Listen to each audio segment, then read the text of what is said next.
Hello friends, welcome back to my channel education circle with Kamal. आज हम start करेंगे question number 15 chapter number 5 समांतर श्रेणी का एक्सरसाइज 5.2 चल रही थी, जिसका क्वेश्चन नंबर 15 था। क्वेश्चन में कह रहा है कि n के किस मान के लिए दोनों समांतर श्रेणी, एक समांतर श्रेणी हमें ये दे रखी है और दूसरी एपी हमें ये दे रखी है, nवें पद बराबर हो, यानी n का हमें मान ज्ञात करना है, n की वैल्यू फाइंड आउट करनी है। किसके लिए? जब दोनों समांतर श्रेणी, एक एपी ये है और एक एपी ये है, इनके जब nवें पद बराबर हो। nवें पद का अर्थ क्या होता है? an, इसका भी an और इसका भी an क्या होगा? इक्वल होगा दोनों का। तो सबसे पहले समांतर श्रेणी 1 में निकाल लेते हैं। देखिए सॉल्यूशन करेंगे हम। यहाँ वैल्यू हमको n की फाइंड आउट करनी है, बट दोनों एपी में nवां पद बराबर है, तो पहले कंडीशन हमको दोनों के nवां पद जो है बराबर रख देनी है, वहां से n की वैल्यू फाइंड आउट हो जाएगी। सबसे सिंपल क्वेश्चन है। पहली वाली एपी से देखते हैं। पहली एपी से देखिए, पहली एपी में क्या दे रखा है? पहला पद दे रखा है एक तो a इक्वल टू 63, d की वैल्यू निकल जाएगी यहां से a2 माइनस का a1। a2 की वैल्यू कितनी है? 65 माइनस का 63, d इक्वल टू आ जाएगा 2। an की वैल्यू हमको दी नहीं है, यहाँ पे n की वैल्यू हमको फाइंड आउट करनी है। तो इसके लिए जो nवां पद का सूत्र हो जाएगा वो क्या होगा? जैसे nवें पद बराबर हो तो इनका nवां पद के लिए सूत्र निकालना है। तो nवें पद का सूत्र क्या होता है? an equal to a plus n minus का 1 इंटू डी। an की कोई वैल्यू नहीं है, an का an रखा जाएगा। a की value 63 plus n minus 1 into D की वैल्यू 2 है। इक्वेशन नंबर 1 हमने यही छोड़ दी। किसकी? एपी से प्राप्त हुई ये वो वैल्यू है, वो इक्वेशन है जो समीकरण नंबर 1 से एपी फर्स्ट से हमको प्राप्त हो रही है, यानी nवां पद। ये हो गया पहले का nवां पद। अब दूसरे का nवां पद, दूसरी एपी का nवां पद निकाल लेते हैं। दूसरी एपी के लिए, दूसरी एपी के लिए निकालेंगे हम। देखिए a इक्वल टू कितना है? 3 है। d इक्वल टू कितना हो जाएगा? a2 माइनस का a1, तो d इक्वल टू 10 माइनस का 3, तो d इक्वल टू 7। d की वैल्यू ये आ गई। इसके लिए nवां पद क्या होगा? पार्टीशन कर लेते हैं हम लोग। इसके लिए nवां पद an बराबर a प्लस का n माइनस 1 इंटू डी। इसको क्या बोलेंगे? nवां पद बोलेंगे, यानी n की जगह में n ही है, तो कौन सा पद है? nवां पद है। an इक्वल टू a की वैल्यू 3 प्लस n की वैल्यू नहीं है, d की वैल्यू 7 है। इक्वेशन नंबर 2 मान लो। अब उसने ये कह रखा है कि दोनों समांतर श्रेणी के लिए, पहली वाली के लिए भी और दूसरी वाली के लिए भी, अगर दोनों के an को हम बराबर रख दे तो तब जो है n की वैल्यू फाइंड आउट हो जाएगी। दोनों के AP first and AP second का जो nवां पद है, तो एपी फर्स्ट का nवां पद कौन सा है? an इक्वल टू इतना है ये, और एपी दूसरे में nवां पद कितना है? ये वाला है। अगर इसको और इसको हम लोग क्या कर दे? इक्वल रख दें। यहां लिखेंगे चूंकि nवें पद बराबर है या बराबर हूं, क्योंकि nवें पद अगर दोनों के बराबर ले लेंगे तो इसका मतलब क्या हो गया? an बराबर an, यानी दोनों का जो है an इक्वल है, तो an की जो वैल्यू होगी वो भी इक्वल होगी, यानी इस वैल्यू के इक्वल हम इस वैल्यू को पुट कर सकते हैं। यानी इस an की वैल्यू कितनी रख देंगे यहाँ पे? 63 plus n minus 1 into 2 equal. अब इस an की वैल्यू कितनी है? ये है, तो यहाँ ये रख देंगे 3 प्लस n माइनस 1 इंटू 7। तो ये क्वेश्चन जो है बहुत ज्यादा इजी है। दोनों को हम लोगों ने क्या किया? nवां पद निकाला और nवां पद इक्वल रख दिया। अब n की वैल्यू हमको हमारे पास आ जाएगी 63 प्लस ब्रैकेट हम लोग ओपन करेंगे तो 2 एकम 2, 2 एकम 2 होगा और 2n हो जाएगा। 2n minus 2 equal to 3 plus 7n minus 7 1 जा 7।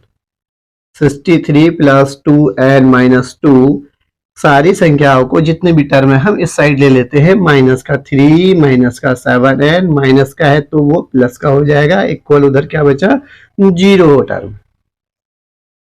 सबसे पहले हम लोग एन पद को ले लेंगे। देखिए एन पद 2n यहाँ पे है और माइनस का 7n, तो प्लस माइनस माइनस यानी माइनस का 5n। अब संख्याओं को हल करेंगे। यहाँ 63 है, माइनस माइनस प्लस हो गया, 3 2 5, माइनस का 5 माइनस और माइनस का 5 प्लस का 7, माइनस प्लस माइनस होगा तो माइनस का 5 सब्ट्रैक्ट हो जाएगा 7 में से, तो प्लस का 2 बचेगा और प्लस का 2 और 63 कितना हो जाएगा 65, यानी प्लस का 65 equal to 0, minus 5n equal to ये प्लस का 65 है उधर जाके माइनस का 65 होगा, माइनस से minus cancel, n equal to 65 multiply में ही जाके डिवाइड में चला जाएगा, 5 1 जा 5, 5 1 जा 5, यहाँ 1 बचा, 1 या 15 हो जाएगा, 5 3 जा 15, n इक्वल टू 13। तो हमें जो निकालने को बोला था कि n के किस मान के लिए दोनों के n में पद बराबर होंगे, तो n का अगर मान 13 होगा, यानी इसमें भी n का मान 13 हो और इसमें भी n का मान 13 हो, तो तब क्या होगा, इन दोनों AP के nवें पद इक्वल होंगे। क्या मतलब हमारा आंसर ये आ गया। इसी प्रकार से हम क्वेश्चन नंबर 16 करते हैं। क्वेश्चन नंबर 16 में बोल रखा है कि हमको जो है एक एपी तैयार करनी है, यानी समांतर श्रेणी को हमको एक तैयार करना है, और किसी भी समांतर श्रेणी को तैयार करने के लिए हमें क्या चाहिए होता है, पहली चीज एक ए चाहिए होता है यानी पहला पद, और दूसरी चीज हमको डी चाहिए होता है। यानी अगर हमको पहला पद मिल जाता है तो हमको समांतर श्रेणी का अर्थ क्या है, समांतर श्रेणी मतलब एक ऐसी श्रेणी जिनके मध्य में अंतर समान हो। तो यानी डी अगर हमको कोई दे दे तो पहला पद सपोज करो 5 दे दिया और हमें ये बोला कि उसमें 2 2 जोड़ के जो है श्रेणी बनाते रहनी है, तो 5 2 7, 7 2 9, 9 2 11, इस तरीके से जो है समांतर श्रेणी आगे बढ़ जाएगी। तो हमें मेनली जो है किसी भी समांतर श्रेणी को बनाने के लिए ए और डी चाहिए होता है, ए और डी। यदि कोई मुझे पहला पद बोल दे कि 10 है और डी की वैल्यू बता दे कि 5 है, तो हर किसी में मुझे 5 जोड़ने हैं, तो 10 में 5 जोड़ूंगा 15, 15 में 5 जोड़ूंगा 20, 20 में 5 जोड़ लेंगे तो 25, इस तरीके से समांतर श्रेणी क्रिएट हो जाती है।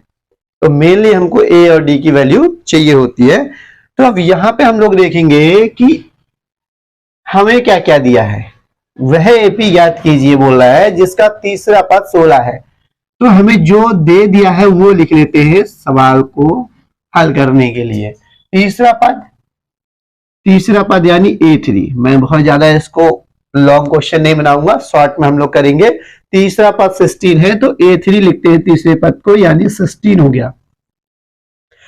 अब A3 को हम लोग कैसे खोल सकते हैं, देखिए A प्लस का 2D, यानी A3 को हम लोग लिख सकते हैं इस तरीके से, चूंकि A3 equal to A plus का 2D, तो A3 की जगह क्या लिख सकते हैं, A प्लस का 2D इक्वल टू 16। तो अब यहाँ पे ना हमें A की वैल्यू मिली है ना D की वैल्यू मिली है, तो इसको इक्वेशन नंबर फर्स्ट रख दो। अब हम देखते हैं कि आगे क्या दिया है, कह रहा और सातवां पद पांचवें पद से 12 अधिक है। तो मैंने आप लोगों को बताया है कि जब किसी क्वेश्चन के दो क्वेश्चनों के मध्य में से का अगर वाक्य आ जाए तो से मतलब है कि तुलना तुलना हो रही है वहां पे, ठीक है। तो यहां लिख लेते हैं प्रश्नानुसार, अकॉर्डिंग टू क्वेश्चन, सातवां पद पांचवें पद से कितना अधिक है, 12 अधिक है। अधिक के लिए हम लोग प्लस कर देते हैं, सपोज करो 12 है ही नहीं, तो सातवां पद पांचवें पद से बोला है, तो सातवां पद यानी A7, किससे, पांचवें पद से, तो A5, पांचवें पद को क्या लिखेंगे, A5 लिखेंगे। अब बोला पांचवें पद से 12 अधिक है, तो पांचवें पद से कितना अधिक है, 12 अधिक है। अधिक के लिए हम लोग प्लस कर देंगे। अब A7 को हम लोग कैसे खोल सकते हैं, A7 equal to A plus का 6D, तो A प्लस का 6D लिख सकते हैं यहाँ पे। A5 की जगह A प्लस का 4D प्लस का 12। अब देखिए सारे टर्म जितने भी दिखाई दे रहे हैं हम लोग एक साइड को ले लेते हैं, माइनस ए माइनस का 4d माइनस का 12 इक्वल टू 0। देखिए ए से ए कैंसिल हो जाएगा, 6d माइनस का 4d अगर सब्ट्रैक्ट होगा तो 2d बचेगा, माइनस का इसके सिमिलर कोई यहाँ पे डिजिट नहीं है तो माइनस का 12 आ जाएगा equal to 0। 2d equal to minus का 12 है, उधर जाके प्लस का 12 हो जाएगा, d इक्वल टू 12 मल्टीप्लाई में यहाँ के डिवाइड में आ जाएगा, 2 1 जा 2, 2 6 जा 12, d इक्वल टू 6, यानी हमें d की वैल्यू प्राप्त हो गई है। मैंने क्या कहा था, किसी एपी बनाने के लिए हमको a और d की आवश्यकता होती है, तो d हमें प्राप्त हो गया। a कहां से मिल जाएगा, समीकरण नंबर 1 से। देखिए यहाँ पे क्योंकि a और d दो टर्म थे जिनकी वैल्यू हमें फाइंड आउट नहीं थी, तो अब d की वैल्यू मिल गई है तो a की वैल्यू निकल जाएगी। तो यहां लिखेंगे d का मान समीकरण 1 में रखने पर, आप समीकरण नंबर 1 में रख देंगे। समीकरण नंबर 1 क्या है हमारा, a प्लस का 2d equal to 16, a plus 2 into D की जो वैल्यू है वो 6 है इक्वल टू 16, a प्लस का 2 6 12 equal to 16, a equal to 16 plus का 12 है, उधर जाके माइनस का 12 हो जाएगा, अगर हम इक्वल के उधर लेंगे तो 16 से 12 सब्ट्रैक्ट हो जाएगा तो कितना बचेगा 4, यानी a की वैल्यू 4 आ गई। अब हमें क्या करनी है, एक एपी तैयार करनी है। एपी के लिए हम बहुत ज्यादा कुछ नहीं करेंगे। पहला पद ए क्या होता है, पहला पद, तो पहले पद को हम लोग क्या लिख देंगे 4, यानी 4 दिया ही है। डी की जो वैल्यू है डिफरेंस, यानी सबके बीच में अंतर कितना कितना होगा 6 का, तो 6 में अंतर, यानी अगला पद, इस पद में अगर 6 जोड़ देंगे तो अगला पद कितना हो जाएगा 10, 10 में और 6 जोड़ देंगे तो 16। इस तरीके से एक एपी बन गई, ये हमारा आंसर हो गया।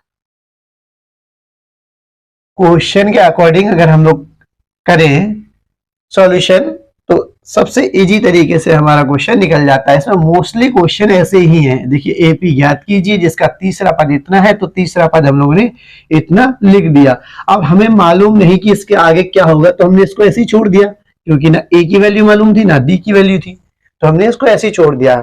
हमें नहीं मालूम कि इसका आगे क्या होगा, लेकिन अब क्वेश्चन के अकॉर्डिंग चलेंगे तो जो भी होगा वो हमें यहां दिख जाएगा। फिर बोला सातवां पद पांचवें पद से 12 अधिक है, तो उसके लिए ये बन गया हमारा। जैसे ही हम लोगों ने यहां से रखा तो डी की वैल्यू मिल गई, डी की वैल्यू अब यहां रखेंगे तो ए की वैल्यू मिल जाएगी, जिससे एपी तैयार हो जाएगी। तो आज हम बहुत ज्यादा क्वेश्चन नहीं करेंगे, आज के लिए सिर्फ इतना ही, बाकी नेक्स्ट वीडियो में करेंगे। एंड आई होप आप लोगों को क्वेश्चन समझ में आ रहे होंगे।